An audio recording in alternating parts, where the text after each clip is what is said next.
Assalamu alaikum. Hello and welcome back to our next tutorial. In this short tutorial, we will discuss about the selection of root port by changing port cost. Dear students, अपने previous lessons में हमने देखा था कि spanning tree algorithm को use करते हुए किस तरह किसी भी टोपोलॉजी में एक ब्रिज को रूट ब्रिज के कंसिडर किया जाता है और बाकी तमाम ब्रिजेस नॉन रूट ब्रिज बन जाते हैं। और फिर हमने देखा था कि हर नॉन रूट ब्रिज पे एक पोर्ट है जो वो रूट पोर्ट बन जाती है। तो अभी हम इस लेसन में देखेंगे कि अगर हम किसी इंटरफेस पे कॉस्ट को चेंज कर दें तो रूट पोर्ट पे उसका क्या इम्पैक्ट होगा। बाय डिफॉल्ट वो पोर्ट जिसके थ्रू रूट तक जाने की कॉस्ट मिनिमम हो वो हमारी पोर्ट वो रूट पोर्ट बनती है। मसलन स्विच सी से स्विच ए पे जाने की कॉस्ट यहाँ से 100 है और यहाँ से 100 प्लस 100 200 है। तो इट इज क्लियर कि ये जो पोर्ट है ईथरनेट 02 ये हमारी रूट पोर्ट बनेगी। कीप इन माइंड स्विच ए हमारा रूट स्विच है। सिमिलरली स्विच बी के लिए ये जो डायरेक्ट लिंक है यहाँ पे हमारी कॉस्ट 100 है और इस पाथ से वाया सी 100 प्लस 100 200 कॉस्ट बन जाएगी और ये पोर्ट हमारी रूट पोर्ट बन जाएगी। डियर स्टूडेंट्स, आइए अब हम देखते हैं कि हम कास्ट चेंज करेंगे तो क्या इम्पैक्ट होगा। हम चलते हैं स्विच ए पे शो स्पैनिंग ट्री वीलेन 10। तो आप देख सकते हैं वीलेन 10 के लिए ये जो हमारा ब्रिज है ये हमारा रूट ब्रिज है और रूट ब्रिज पे जितने भी इंटरफेसेस होते हैं वो सारे डेजिग्नेटेड रोल में होते हैं, वो डेजिग्नेटेड पोर्ट होते हैं। स्विच बी पे चलते हैं तो यहाँ पे देखें स्विच बी पे जो लिंक हमारा स्विच ए के साथ डायरेक्टली कनेक्टेड है ईथरनेट 01 ये हमारा रूट पोर्ट है और कितनी कॉस्ट है इसकी रूट तक जाने की 100। ठीक है।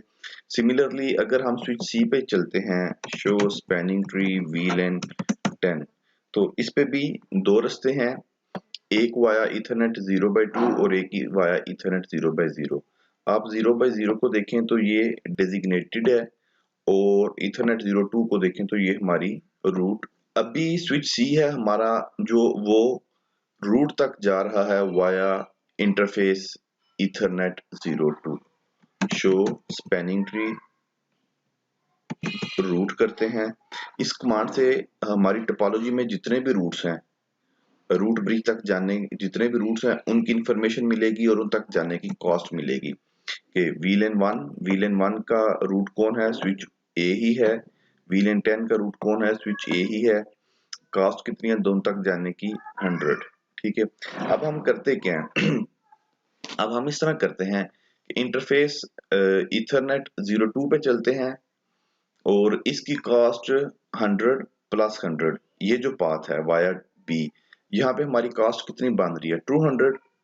हम ना 200 से थोड़ी सी ज्यादा कॉस्ट इसकी सेट कर देते हैं इस लिंक की ताकि ये जो डायरेक्ट लिंक है इसकी कॉस्ट ज्यादा हो जाए और इसकी कॉस्ट कम हो जाए।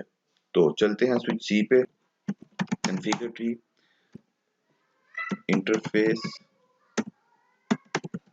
ईथरनेट 0/2 किस वीलेन के लिए स्पैनिंग ट्री वीलेन 10 करना क्या चाहते हैं आप कर चाहते हैं 10 के बाद क्वेश्चन मार्क किया तो ऑप्शन आ गए कि आप कॉस्ट चेंज करना चाहते हैं या पोर्ट प्रायोरिटी चेंज करना चाहते हैं। हम कॉस्ट चेंज करना चाहते हैं। वीलेन 10 कॉस्ट कितनी कॉस्ट करना चाहते हैं आप 1 से लेके दिस टाइम हम कॉस्ट को चेंज कर सकते हैं। तो हम करते क्या है 100 प्लस 100 200। मैं प्रायोरिटी 210 सेट करता हूँ 210 किसकी इथरनेट 02 पे हम कॉन्फ़िगर कर रहे हैं और इस पाथ से ज्यादा कॉस्ट कॉन्फ़िगर कर रहे हैं। एंड किया show spanning tree VLAN 10।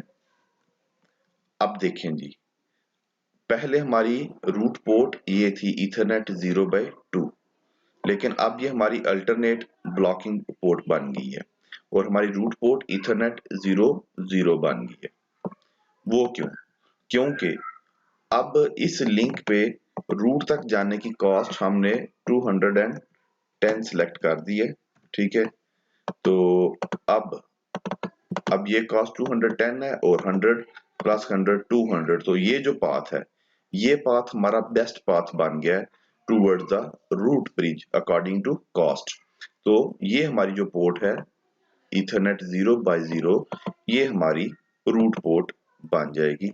Check कर लेते हैं कि अब हमारी कॉस्ट क्या है रूट तक जाने की। शो स्पैनिंग ट्री रूट, तो VLAN 10 के लिए हमारी जो कॉस्ट है वो 200 है और उसके लिए हमारी रूट पोर्ट क्या है ईथरनेट 0/0। और VLAN 1 के लिए चूंकि हमने जो कॉस्ट है वो VLAN 10 के लिए चेंज की है, इस इंटरफेस की कॉस्ट हमने VLAN 10 के लिए 210 की है, VLAN 1 के लिए वो बाय डिफॉल्ट 100 ही है।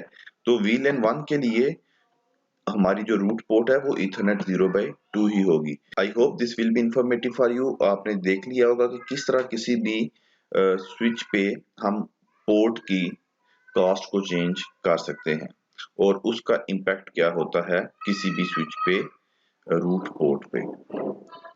Thank you for watching. Allah Hafiz.